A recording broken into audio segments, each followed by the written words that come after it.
ከፍ በለው እንዲበሩ ማድረግ ቻለ። ምን አይነት ዚነዲን ያዚድ ዚዳን አሰልጣኙ ትልቅ ክሬዲት ሊወስዱ ይገባል። ቅያራቸው ምን ያክል አሰልጣኙ ልምድ እንዳላቸው ጨዋታውን ያነበቡበት መንገድ እጅግ የሚገርም ነው። የፈጀመረ ንስሮቹ ክርስቲያን ፓላስ አሜክስ ላይ መድመቃቸውን ጀመሩ። ምን አይነት ስራ ነው! ኢቫን ጊውሳንድ እንደገባ ስራውን ሰራ። ምን አይነት ኳስ ነው!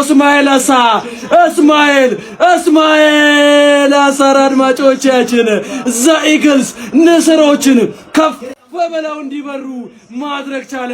ምን አይነት አጨራረስ ነው! የቀድሞ የሜትስ የኒልስ የዋትፎርድ የማርሲ ተጫዋች እስማኤል ሳሮ አድማጮቻችን እስማኤል ሳሮ ፊቱን መጥቷል። ባርት በብሮግን ምን አይነት ድንቅ አጨራረስ ነው! ምን አይነት ስራ ነው! ኢቫን ጊውሳንድ ጨርሶ ፈትፍቶ ሁሉን ነገር ጨርሶ ጠቅሎ አፉን ክፈትልኝ ያለው እስማኤል ሳር አፉን ከፍቶ ጠበቀው።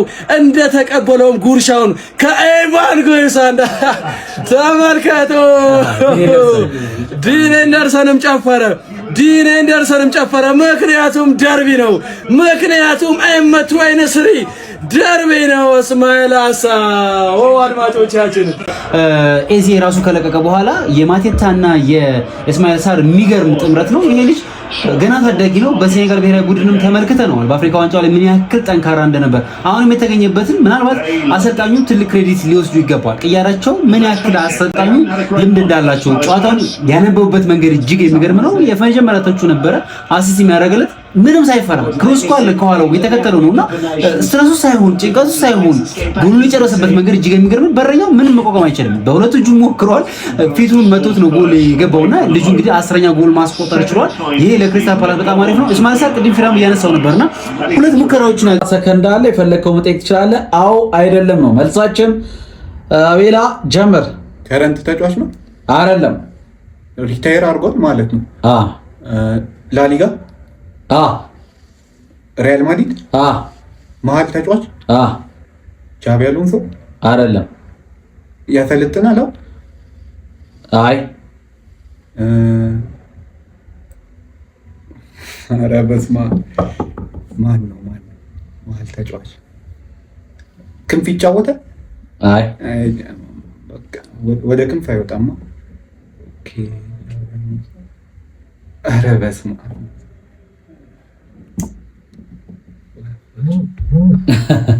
አምጣው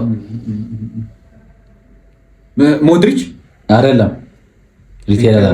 ቶኒ ክሩስ አይደለም?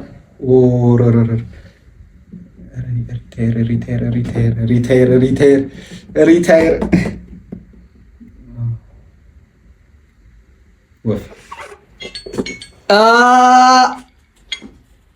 እንዴት ይዞ